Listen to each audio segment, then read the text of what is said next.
Hello and welcome to a special Gardener's World from the RHS Hampton Court Palace Garden Festival. Now this is the largest annual flower show in the world, so if you're into gardening, this is the place to be. From the creativity on display in the show gardens to the splendour of the floral marquee, this is the place where garden designers and passionate growers get to showcase their very, very best. Whether you are new to gardening or a dab hand, this place is full of ideas and inspiration to get everybody growing. First impressions, looking like a good show, Adam. It certainly is. I'm looking forward to going in that marquee. Yeah. And these already look good, don't they? Show gardens. There's lots of show gardens. This is a big show. We've got to pace ourselves here, you know. I've already seen some really great stuff. Yeah, looking forward to getting stuck in. On tonight's show, there will not be a pot or a petal left unturned, as Carol's on a mission to bring us this season's must-have plants and flowers. we'll meet a first-time designer whose show garden is based on minimal maintenance to create maximum effect. The ethos is about introducing new gardeners to more sustainable ways of gardening with a small gravel garden. And if you've been watching Gardener's World, you'll know that Sue has designed her first ever show garden. After months of planning and hard graft, the big day is finally here. I'm not a designer and it is a big ask but very exciting, so I thought I'd give it a go.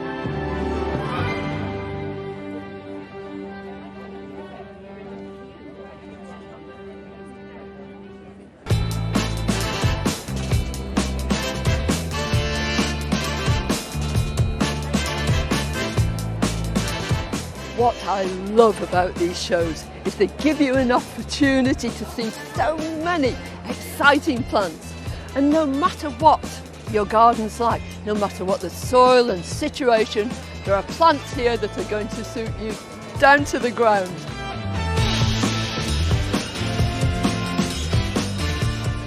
If you've got really heavy soil, then members of the buttercup family, Ranunculaceae, might be the answer to your prayers. On this stand there are several of them and they're all utterly gorgeous. Look at this delphinium, these great statuesque spires, true flower power. And up above is another member of the same family with a totally different personality. This is Thalictrum delavei with these branching stems, each one of them decorated with tiny flowers in just the same colour as the delphinium. Now the thing is that not only is this show absolutely packed with the most wonderful plants, but there are also so many inspirational ideas about how to combine them.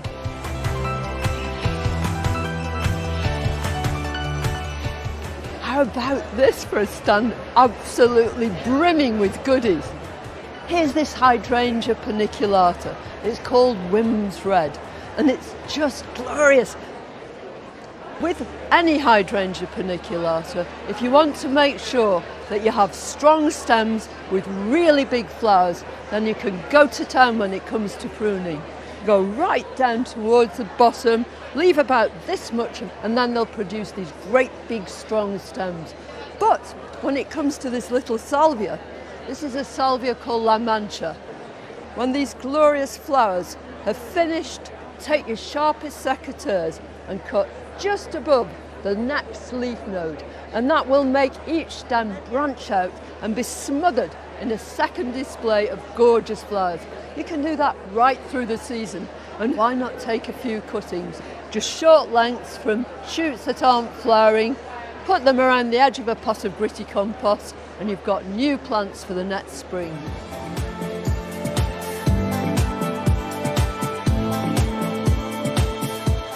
How about this for a pyramid of fluffiness? These are astilbes, 36 different varieties of them. Astilbes are really easy to grow, but after a few years, clumps begin to dwindle. The flowers shrink in size and the whole thing gets a bit disappointing. But you can do something about it. Just dig them up, preferably in the autumn, get your sharpest spade and just go through the centre. Make as many big chunks as you possibly can, and then pot them up into really good compost, and then the next year you should have astilbes better than they've ever been before. Well, whether you're lucky enough to come here to buy your plants or you're getting them from your nursery or garden centre locally, make sure that you choose the right plants for your soil and situation and find out all about how to grow them and how to treat them. That way your garden will be blooming marvellous. It always amazes me as to how much work goes into getting flowers perfect for the show calendar, especially when you're trying to tease them to come early. My dahlias, I'm probably not going to see them for another month. So, how do they do it? Well, we went to the Isle of Wight to meet Darren Everest to find out exactly how.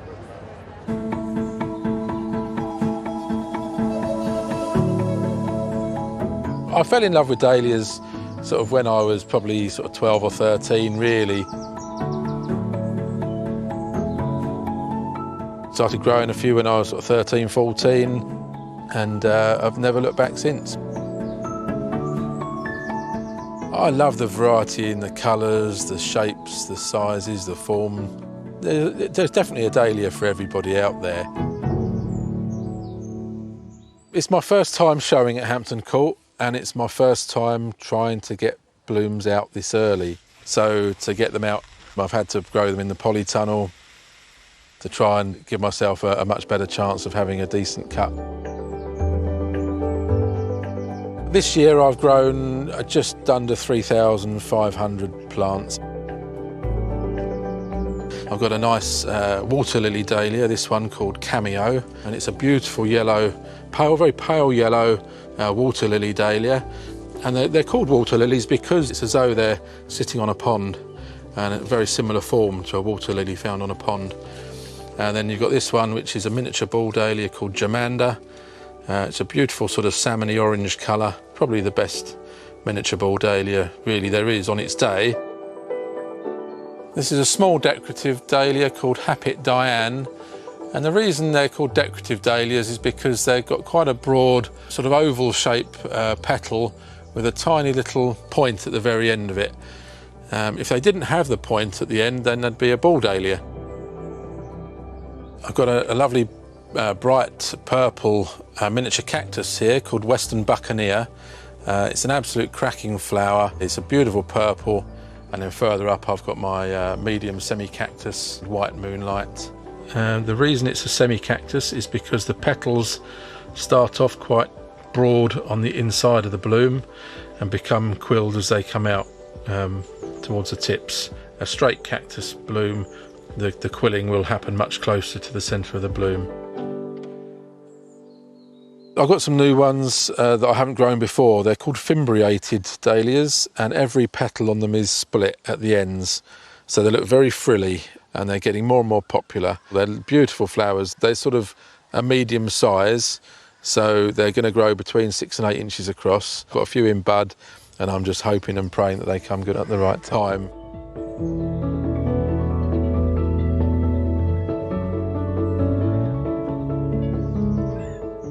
When it comes to timing dahlias, you can time them pretty accurately. By pinching the growing tips out at quite an early stage, it encourages all the side shoots to grow. And when you take that growing tip out, the plant will generally bloom around about 60 days later. So if you work back from the date you want it to be in flower, you can work out when to pinch the growing tips out. As you can see from this plant, it's already flowering. You know, it's got one flower that's gone over, another bud that's about to bloom there. You really want to cut down to a break that hasn't formed any buds yet, and they're the ones that are going to give you your flowers in a few weeks' time. And I'll just work my way around the plant, finding the right place to take the next ones. And there we go, that's a nicely trimmed little plant. It's all nice and evenly balanced, and all these little side shoots that are coming out from the leaf joints, they're what are going to grow away very rapidly now. This will give you a much stronger, healthier plant, much bushier, and covered in lovely blooms.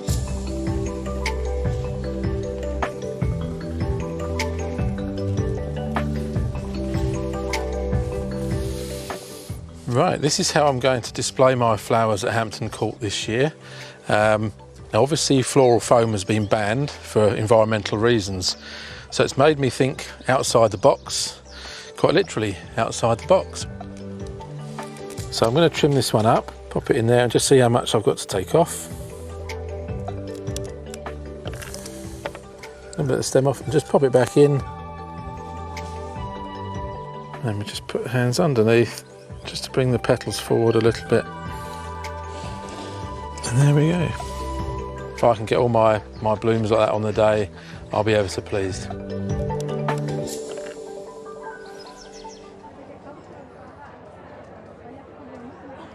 Darren, you were hoping that they were going to be perfect. I reckon you've achieved it, haven't you? Pretty much so, yeah. They was pretty much as good as I could hope for. The bit that really stopped me in my tracks is the way that you're displaying them. They literally look like ornaments. Yeah, it was an idea we came up with last year. We just wanted to showcase the individual bloom, the symmetry that each bloom has. When you get up close and see them just on their own, Yeah. it does have an effect, especially against a black background. You know, these are no different to dahlias you can buy anywhere in the garden centres, Yeah. but these have been bred to be perfect. I'm redoing my front garden at home. If I was going to take one dahlia, go on, you tell me. Well, I'm going to mention this one here. It's called Jasudi Hercules. It's a Yeah. little miniature cactus, what I call a value for money plant. Yeah. You get lots of blooms. It's only going to grow to about 3 foot high, but smothered in flowers. And I can see over there you have got one of the fimbriated here. Yes, I've got the Normandy Delight out. It just about made it. I was worried about it all week. Every petal is split, so it makes a sort of lovely sort of, frilly cushion shape, very much like a sea urchin. Yeah. It does, it looks like it could be on a seabed and you're snorkeling and come across it, you know. Absolutely. Well, mate, I'm sure the public are not only going to love those, but they're going to love you as well. So have a great week. Lovely, thank you very much. Cheers. Thank you. It's great being able to appreciate the beauty of flowers close up in the floral marquee. And one of the joys of coming to an event like this is seeing how designers show them off together in their show gardens. Well, this is a garden designed by Matthew Childs, and you look at it, it's absolutely joyous. And I think sometimes when we're creating our gardens at home, let's think about how it makes us feel. But actually it looks quite complicated. In reality, it's not. This circular wall really sets the tone. It makes you feel safe, but then it's repeated in these water features around and even this sunken area here. And this is something you can do at home because it changes the eye line. Now I'm looking down on the plants. And if I sit down under the shady tree here, the materials sit well, the rocks, the gravel, the wall really starts to set the tone for the planting. Look at the wonderful combinations, the salvias, the achilleas, the euphorbias. He's played massively with shapes and forms and he's delicate. The whole thing just seems absolutely alive. I think little collections like that we could definitely do outside our own back door.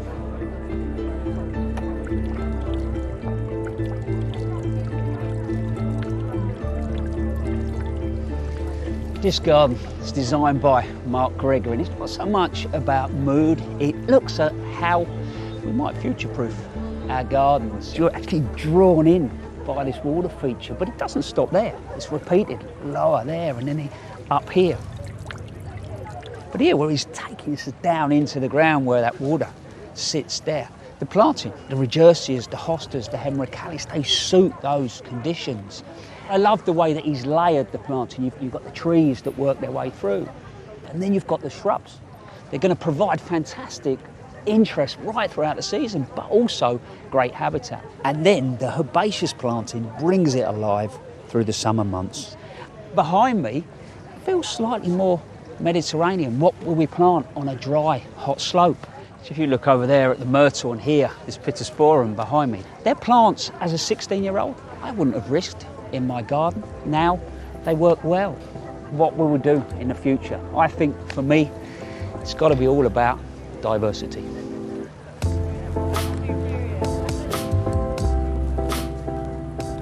Now this feels completely different. There's a calmness and the curved path instantly slows you down. You're looking at the detail of the plants. This garden's designed by Dave Green and it's inspired by Japanese forest bathing, which for me is all about immersing yourself in that forest setting, but not just visually. What we can see, it's about what we can touch, smell, and look, these lovely little sort of pockets that more or less suck you in. It'd be rude not to.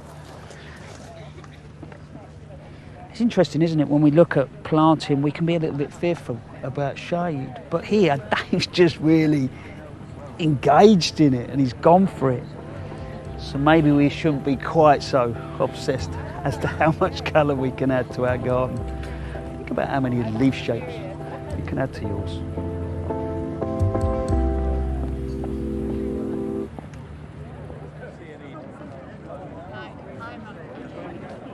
The big show gardens are a fine spectacle, but the smaller get-started gardens are equally as impressive. Now, these are often designed by people who are relatively new to horticulture, who are encouraging and inspiring others to, well, have a go. A few weeks ago, we met up with Hamza Adam Desai in the run-up to the show. I learnt everything I know about gardening here. The square and the gardens were essentially my training ground. Where I live, we had extensive grounds which needed a lot of maintenance. So I asked the residents of the square if it would be okay for me to start tending some of these flower beds. So I started off with one single flower bed, and eventually I've ended up looking after the whole communal gardens of our square. It allows me to put plant combinations together. I have things like foxgloves growing here, and they're underplanted in the ferns because they can cope with a bit of shade. I was out here one morning and I decided that I would go back to college and retrain as a garden designer. Being at college gave me the confidence to apply for a show garden at Hampton Court. I didn't think that I would get a garden, but I just went for it and I got accepted. It's a bit daunting. It's my first RHS show garden, but I'm also very excited. Gardening has actually changed my life. I worked as a graphic designer for 20 years. I used to spend long hours in front of the computer. In the winter months, I felt quite low and I really didn't know what was going on. So 13 years ago, I went to see my doctor who diagnosed me with seasonal affective disorder and suggested that I do some form of outdoor activity. He mentioned a few things and gardening was one of them. And since I had a small window box, I thought, well, I could try that. And instantly, my mood changed, my whole outlook just changed, and I just wanted to be in the garden all the time. If someone would have said to me 13 years ago that I'd be doing a garden at Hampton Court, I probably wouldn't believe them.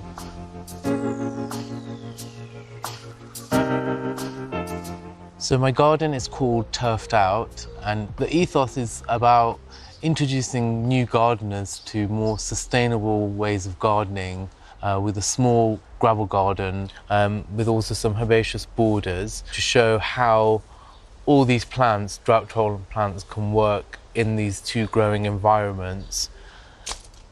So these are some of the plants that I'm going to bring to Hampton Court. I don't think you can have a drought-tolerant, insect-friendly garden without having some verbena. Thyme is very drought tolerant. In fact, the more you neglect it, the better it does. So these agapanthus, originally my neighbour gave me a cutting about 10 years ago, one small plant, and I've been propagating them for the last 13 years. They're very drought tolerant. I've never watered these and they seem to love it here. I've also been growing some allium here in coir pots. They're flopping a bit, but that's okay. I'm hopeful that they're going to make it to Hampton Court. So the only challenge that I think that there might be is ensuring that all of these plants will be in flower at the same time. We'll just have to wait and see on the day.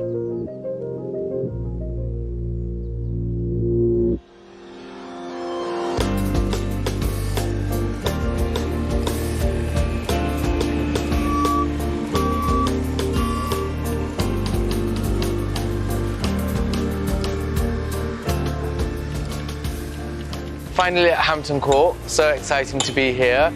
The landscapers are putting up the fence, it's really busy. It's really interesting to see a patch of land because for such a long time you just saw it on a piece of paper, and when you see it in reality, it's actually a lot bigger than you imagined. All my plants have arrived and they look great. I love all the colours, it all works together really well, just how I imagined it. This is a Perovskia, lacy blue. It's a beautiful plant. It almost has a ghost-like quality to it, but there's a few discrepancies on the leaves, which if I put it into the garden, they'll be very, very noticeable. The leaves do tend to go a bit yellow. It's just the plant letting you know that it's got too much water, but we just take out the leaves just to ensure that the plant is looking its best. The alliums have made it to Hampton Court. They've budded up, so I'm hopeful that they're going to come into colour. By the time we come to showtime, they will, fingers crossed, be ready.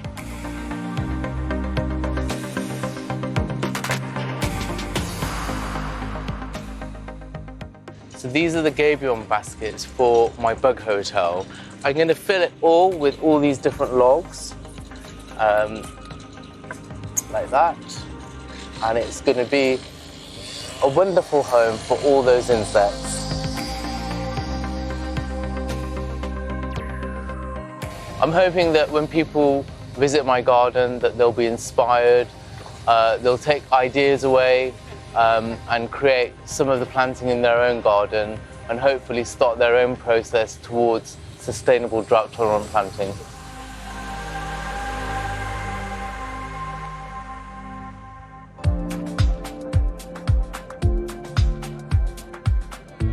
And this is Hamza's garden, and I have to say it's an absolute triumph. The planting is just gorgeous, and it shows you what you can do in a tiny space. It's 5 meters by 5 meters, but there's a really strong narrative through here, strong planting, and the color combinations are just beautiful. I love the silvers of things like the Artemisia, and then we've got the blues of this Eryngium, which are really strong with the Agapanthus behind, and then sort of soft grasses and other perennials tying it all together.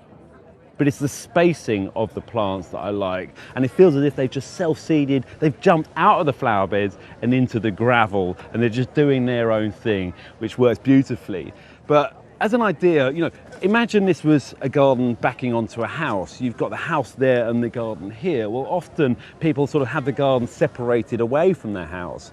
Here, the planting is brought right up to the house, right up to the windows. If this was a kitchen window, you'd be looking through this planting of Stipa and Verbena, and this sort of veiled planting. It's not blocky, you can see through it, but it creates foreground and draws the eye through to this silver birch. So even though it's mostly perennial planting, you've still got plenty of height in it, and that's what I like. I think it's great. It's covered in bees too, this garden. Hamza, congratulations. This is a really gorgeous little garden. Thank you, Joe. Thank you. There's a lot of different varieties of plants in here, but it doesn't feel crammed at all. No, and that's the interesting thing about some of these plants, because once they've established, they kind of fill out the space, and a lot of them can be left over winter as winter interest.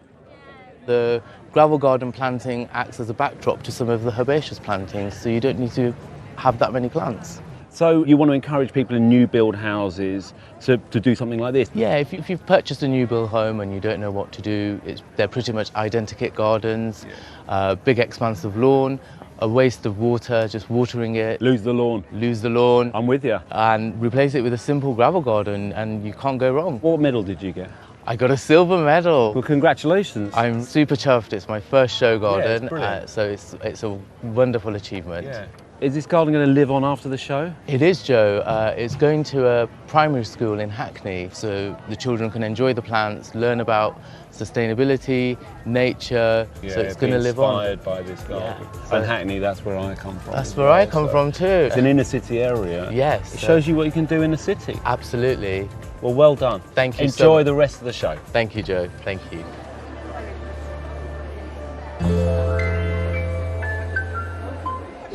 The Hampton Court Palace Garden Festival is the only RHS show where there's a whole one marquee dedicated just to roses. There are so many in here. The rose, of course, is Britain's favourite flower, but the emphasis in recent years has been all about shrub roses. But if you've got a smaller space or you want to grow your rose in a pot, there are other alternatives which might suit you better. For instance, floribundas.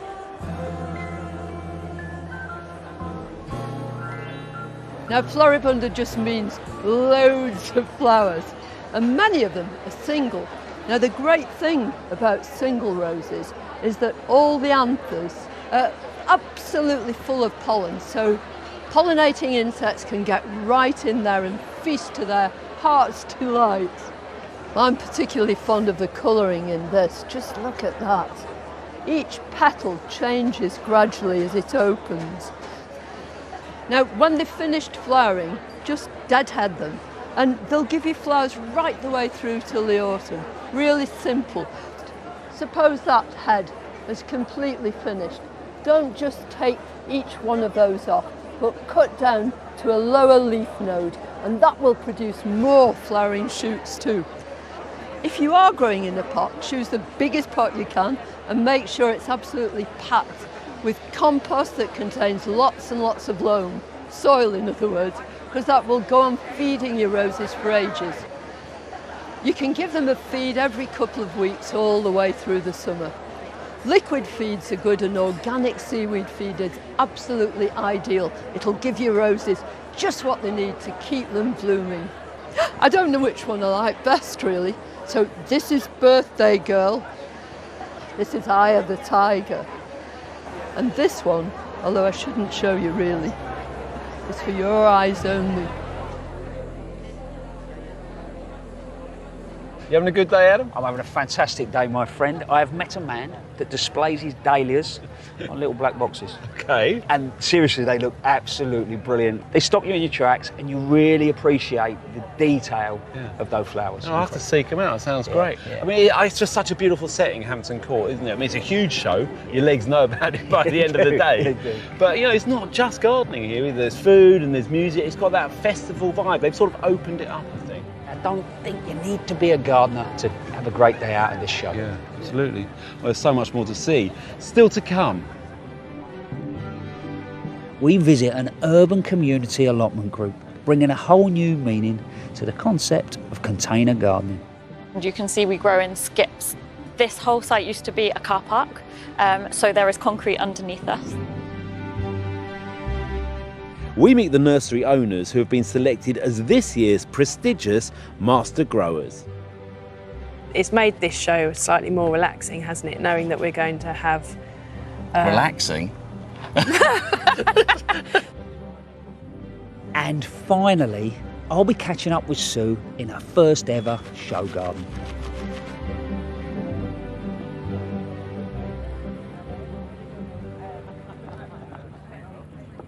Now, it's not just ornamentals and design this year. Grow your own is a big theme too. And here on the River Cottage Market Garden, there's a fantastic array of vegetables. But there's lots of ideas here that you can take home and use in your own garden, of course, and it's not too late to get some veg into the ground. For example, just dotting in vegetables with ornamentals, and the ornamentals here, things like the scabious and the marigolds and the thyme edging this border here, bring in the pollinators to pollinate too. So you can mix them in, ornamentals and edibles together. And okay, we've got some beautiful lettuce here, but you could easily just buy plug plants and just dot them in to ornamental borders, anywhere there's a gap really. Or here, they've made some raised beds. Just get some timber edging, a few bags of peat-free multi-purpose compost, build up the levels a little bit and just pop them in and they'll grow away nicely. There's some other great ideas here too, like I love that kale, well, hedge really. It's like a screen between two areas of a garden and it's just got a great texture to it.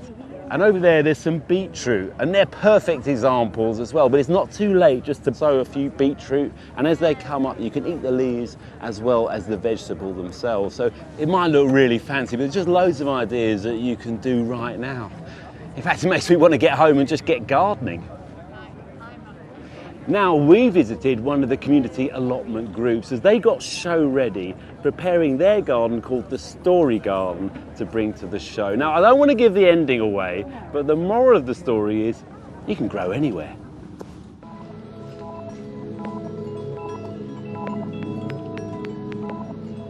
I'm Shireen, I'm the Community Engagement Manager. We're in the middle of King's Cross. I'm located in between King's Cross and Euston Station. One of the main focus here is around community growing and everybody's learning skills and sharing the produce and a connection to nature in an urban setting. We've got lots of butterflies, got bees here, we've got a lot of greenery. Come in here, you sort of forget that you're in London.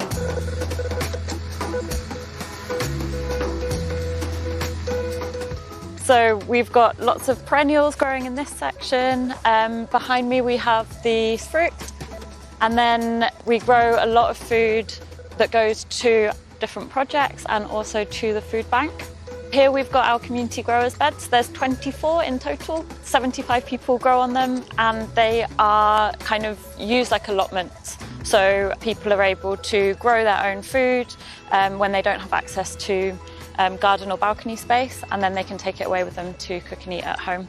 And behind me here we've got the Hampton Court display that's being constructed as we speak. They're just building a trellis there.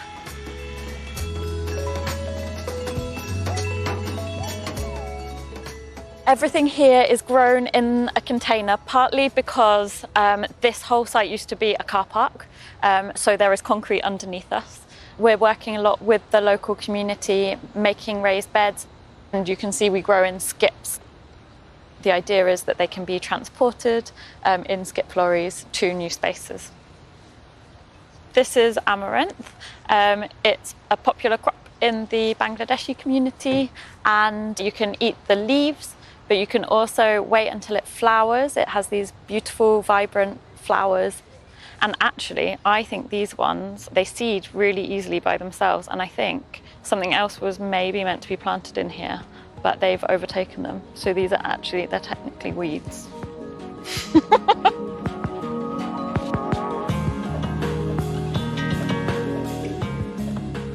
We've got a wide range of chilies growing here. We grow different heritage and heirloom varieties, and that gives diversity to the garden, and it also means that we can save seeds in order to grow year on year with our own supply of seeds. So the bottle gourds and the chilies will be going to Hampton Court.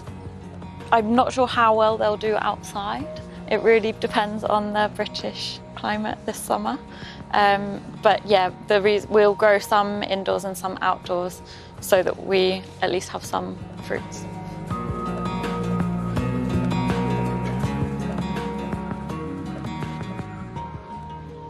We have spinach there and some mustard around here.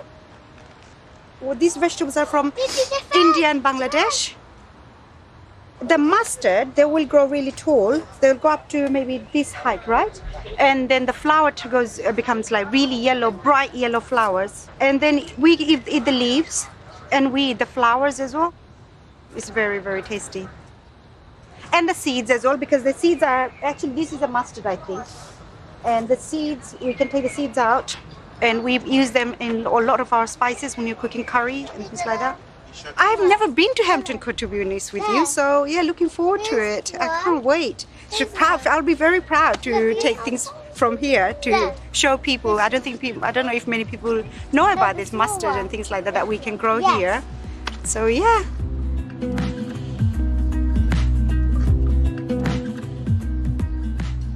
This is our pear tree.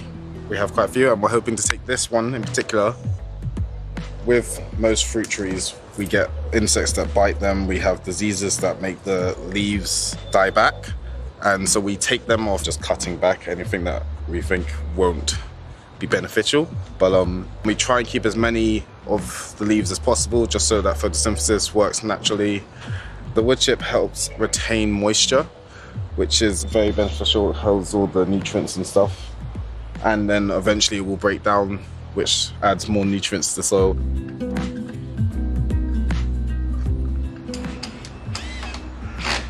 So we've got our little Hampton Court garden here. 3 metres square, so it's just going to really be a little snippet just to kind of capture what we do and how we do it. These are hazel bean poles, and we just wanted something a little bit rustic that will create that vertical growing space. And then what we want to show really is how you can put gardens together for very little. I mean, a lot of what we've got here we've just recycled again and again and again.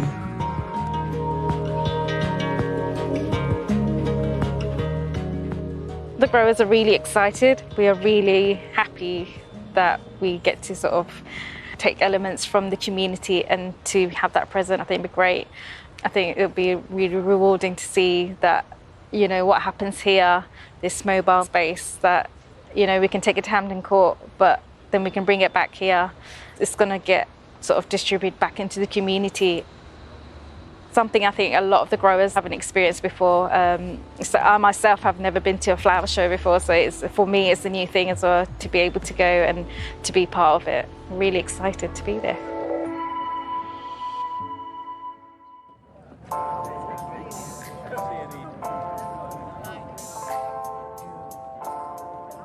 So this is it, they're perfectly formed space. Do you believe this is about 3 metres by 3 metres? And with these raised beds, they have crammed so much in.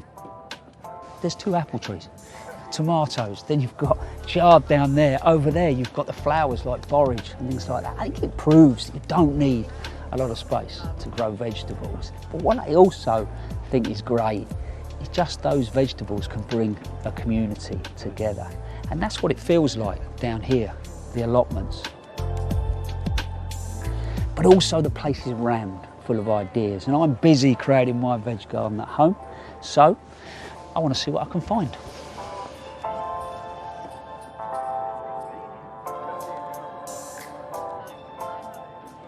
You want to grow spinach, but you haven't got enough room to big long lines of it.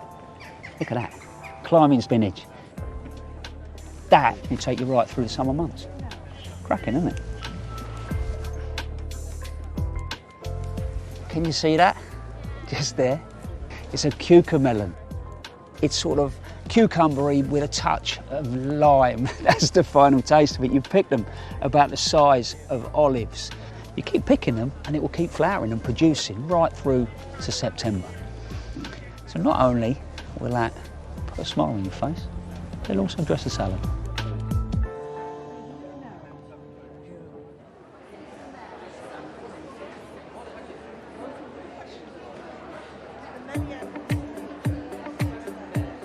There are plants in this marquee, exotic plants from all over the world, but we can all grow them indoors.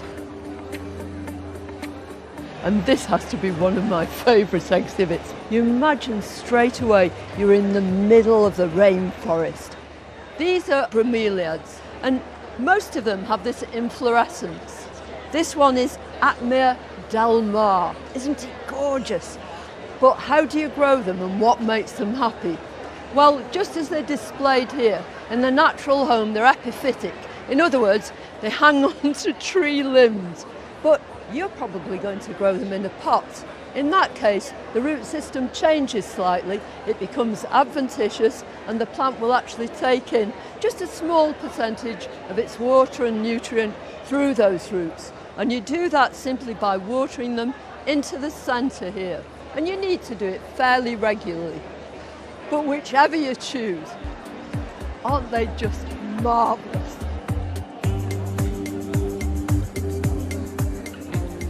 From the rainforest to the desert, this stand is just full of the most wonderful specimens of cacti and succulents you ever did see. But you too can grow them and grow them so easily. Their major requirement is light. Just imagine you're in a desert, the sun is blazing down. So a sunny windowsill is ideal. In fact, the sunnier the better.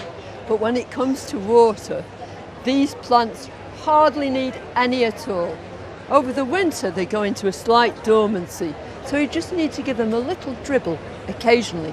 But in the spring, when temperatures begin to pick up and the plants come into growth, then you want to drench them, drain them, and dry them.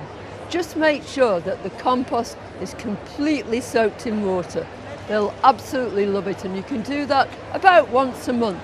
But wait until the compost on the top is really, really dry. That's the time to do it.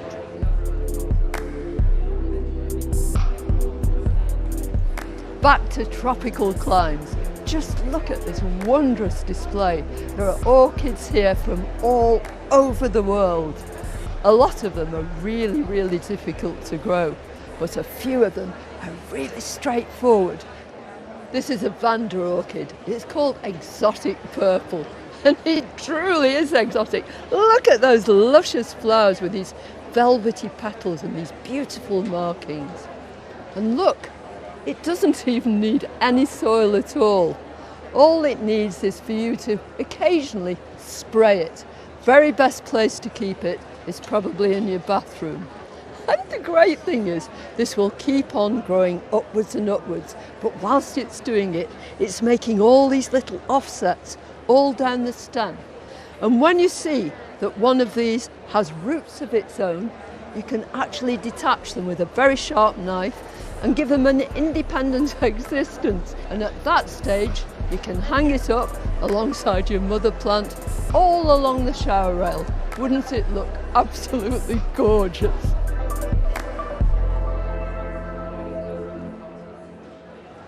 Now, each year a specialist nursery that grows outstanding plants is awarded the title of Master Grower, and this year that accolade goes to Todd's Botanics. Now, it's run by Mark and Emma MacDonald, and we caught up with them on their patch in Essex as they prepared their plants for the show.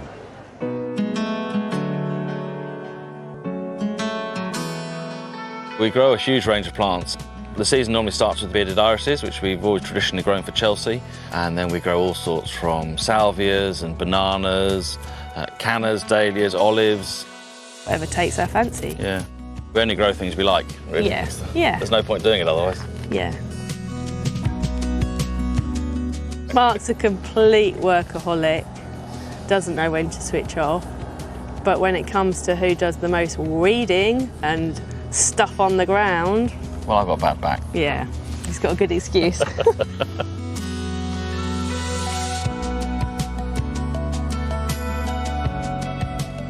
We're really honoured to be Master Grower. We've worked towards it for a number of years. I suppose we've worked towards being the best at what we can do ever since we've been growing plants. It's made this show slightly more relaxing, hasn't it, knowing that we're going to have... Relaxing?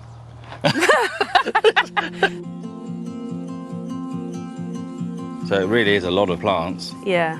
I mean, it's the biggest stand we've done at... By about 3 or 4 times? Yes. The main challenge this year is the sheer quantity of plants we need. We've grown about 2,000 plants for the display. Every plant that goes on the stand will have to be perfect.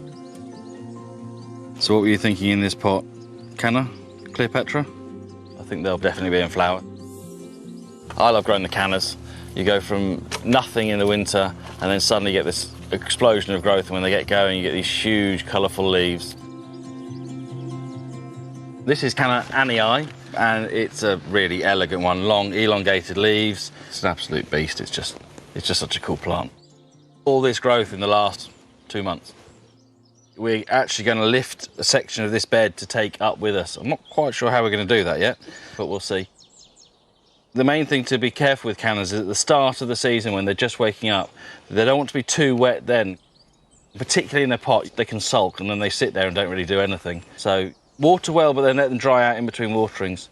But just lots of feed and water once it's growing. Cannas are greedy enough that they'll take most feeds, so anything seaweed based. This will get to about 2 metres and then it'll flower. But I can't see any flower buds or spikes emerging yet. But fingers crossed, we've got 3 weeks. The tricky bit's going to be lifting a clump of this to take with us.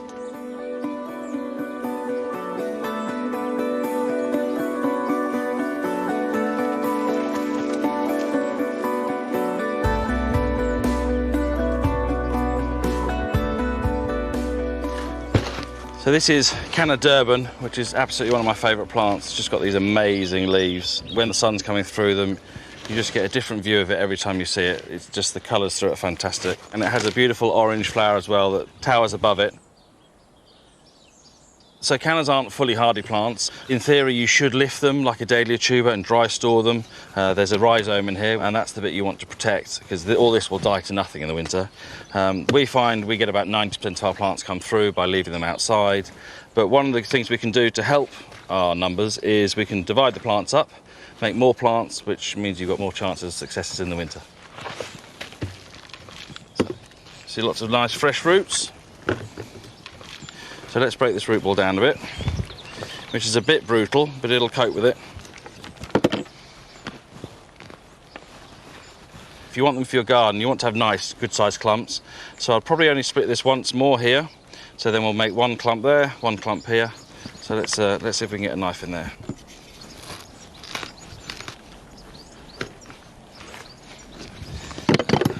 And then it's rip. Okay, so that's come away really nicely. Look, lots of fresh white roots, nice fresh growth, new shoots coming here. So that I can pot up, or I could plant straight in the garden. So from one plant, we've now got 3 nice plants. So that increases my odds come the winter.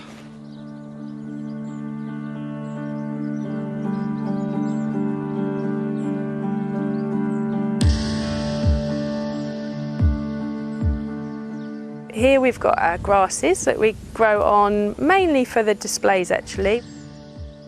Certain varieties, like Stipa gigantea for instance, we absolutely love because it's so useful for our show stands. But it sends up lots of these beautiful flower heads, Maytime really, and they stay looking great right through till the frosts have hit them. Helps break things up and just give a bit of movement. Even in the marquee you get a little bit of a breeze through on a hot day and it's lovely. We've also got Calamagrostis overdam here, which is a lovely variegated upright grass with the nice purple tints on the flowers at this time of year. For the display, the plants need to be absolutely perfect, right down to pot level. So those last few days we'll spend time trimming away things like this, and any leaves that might have a little bit of just drought damage, they will have to come off just to show off the nice variegation and the nice flower heads further up.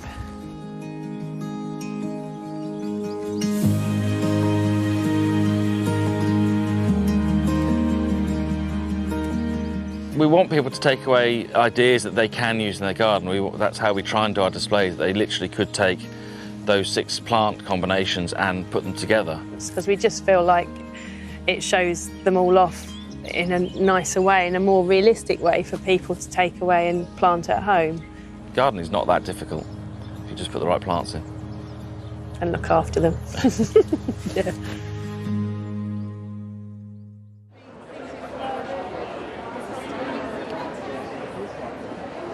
Well, congratulations, being Master Grower. It's a big thing, and Thank you. and you've done it proud. I mean, this is a wonderful exhibit here. Thank you. I was expecting to see a little bit of a bigger clump of the Anii over there, but you know, we still made it. We dug up 2 big clumps and one completely failed. It didn't cope with being dug up on a 30-degree day, funnily enough. Only about a week ago. Yeah, I was really pleased that one made it. Yeah, well, it gives the height, doesn't it? Absolutely. Yeah. But it really sets off pleased. the one in front.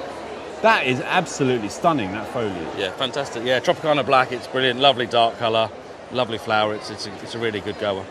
I love this combination here, through here, because you're really showing people how to put colours and plants together too. Yes. But, I mean, that totally tangerine dahlia, I've never seen that before. Yes, no, we love that one. Complements things like Dahlia Ambition and the Verbenas and even the blue in the Agapanthus really nicely. Now, this is a big exhibit, and you've packed it full of plants. Yeah, 12 metres long. It's by far the largest we've ever done, or will ever do. Oh, yes.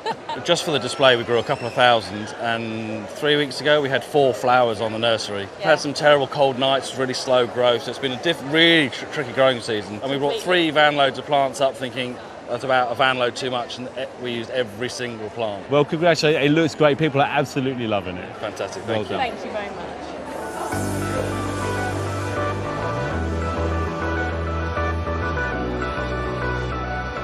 The Get Started Gardens here at Hampton Court aim to inspire people to get planting, whatever their budget or experience. And our very own Sue has been creating a garden designed for people with limited dexterity and strength. And the last couple of months have been some journey.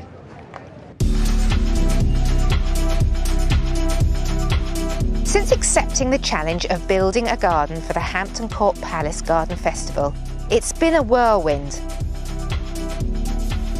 Now, I'm not a designer, and it is a big ask, but very exciting, so I thought I'd give it a go.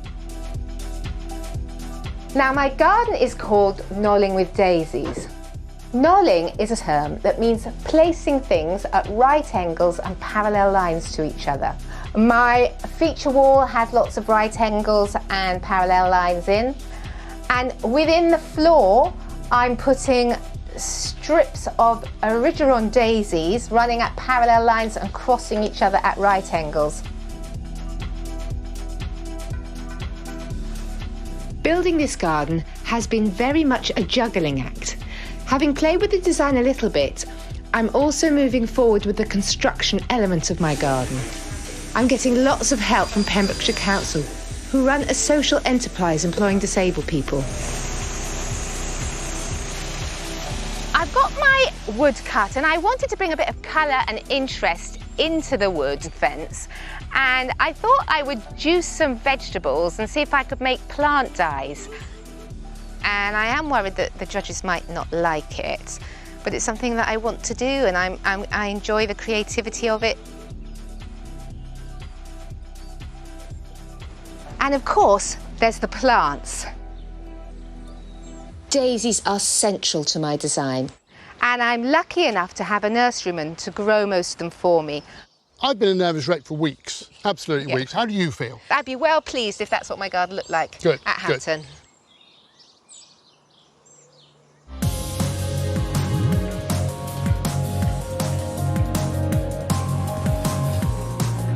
Morning, guys.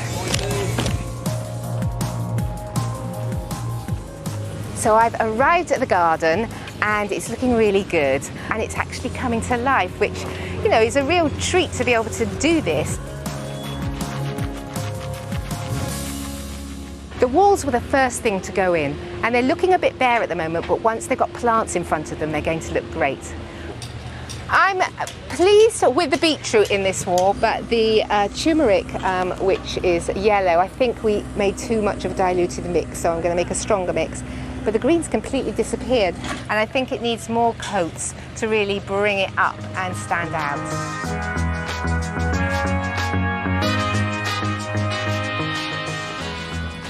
These are my Erigerons, and I've got a line of them going across the garden one way and another line the other way, and I'm just making sure that I've got enough space to put them in the garden. At Chelsea, I saw someone get marked down for their plant not filling the space, and I have that concern here, so I'm going to be careful what I select and how I plant them. I'm really happy that I've got the daisies growing at floor level on the ground, so I can feel them with my feet. And it fulfills my knolling brief because they're going at right angles all the way along here. I love planning and plotting and creating, so to have this opportunity has been amazing. It's all coming together well, and I really do believe it's going to work once the plants get in.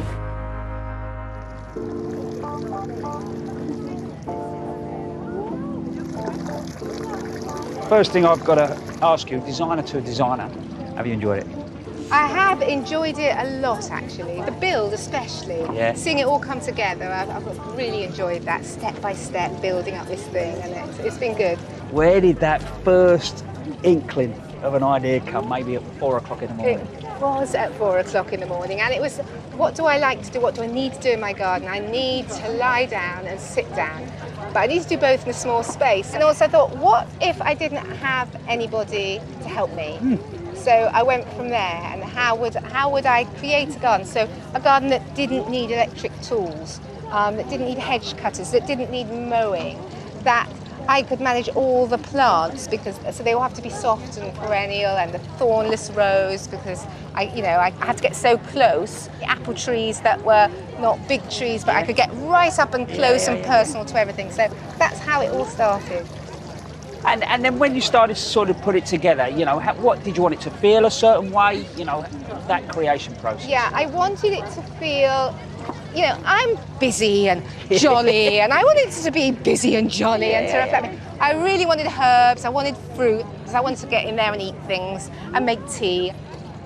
And then I knew that I wanted to be environmental. I wanted to use reclaimed everything as much as I could, or recyclable. And I wanted to, you know, harness what the garden would produce in terms of compost. And I see this idea of daisies. What's that about? So this is my theme, because daisies are joyful, aren't they? Yeah. And also they're easy to grow. And I knew that they grow along the floor, and I wanted to have plants, you know, that I could touch with my feet. Yeah. Would you like to see my tool shed? Yeah, come on. Yeah, I would love to see your tool shed. So my tool shed is behind that door. Wow. What you got? So you've got 6 tools in there, but actually, you could maintain this garden, couldn't you? Yeah, so it's designed to be made with hand tools, because you know, a lot of people, they can't use machinery or heavy tools. So that, you know, the planting is all can be done by secateurs. This could, just be a gutter on a building and then drop into the features? Yes, I've got this at home, and it's really effective at collecting rainwater. But I thought, you know, you need lots of tanks. And also for me, managing a hoses always leak. And because I've got it close to me, I get soaked, so I prefer a watering can. So this was originally like dunking ponds. Yeah. If I'm really honest, going and doing shows is great, but the moment that you know that the garden you've created is going to live on becomes so much bigger than just the show. It does, and all the people at Scaldon Manor is run by people with disabilities. It gives employment opportunities for people with disabilities, which is so important. It gives us such a sense of worth. And so I can't believe that it's going back there, and I know that for me it's going to be an ongoing journey of developing the garden. And just before we go, and I'll leave you to enjoy your week, what medal did you get? I got a silver gilt, which I wasn't expecting, and I'm so pleased and relieved about, especially for my team. I'm very, very pleased. I've got a big, happy heart. Yeah, I think you guys have definitely brought it home, and it's fantastic that this has gone after all.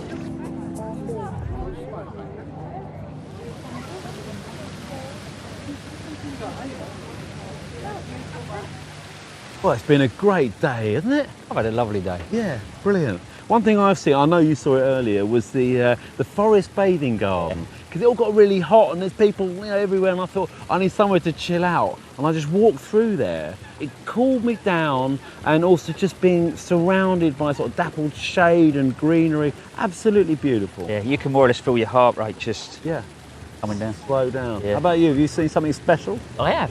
Something that caught my eye that actually made me smile as well. There's a 3-legged, bee house in the River Cottage garden. Okay. Oh, that's quite a big thing. I've seen it. Massive. Yeah, massive. Yeah. I was in there yesterday thinking, what is it? And I worked out it's obviously where bees can go in. Yeah, it's very sculptural as well. It's a nice... Okay. Might have to go and have another look at that. Exactly. Well, I'm afraid that's it from us from Hampton Court, but there's still tickets available. The show's open till Saturday night. Monty will be back at Longmeadow in 2 weeks' time, along with Arit and Nick, who will be at RHS Flower Show, Tatton Park, on Thursday, the 21st of July at 8 p.m. But from us, it's goodbye. Goodbye. Bye-bye.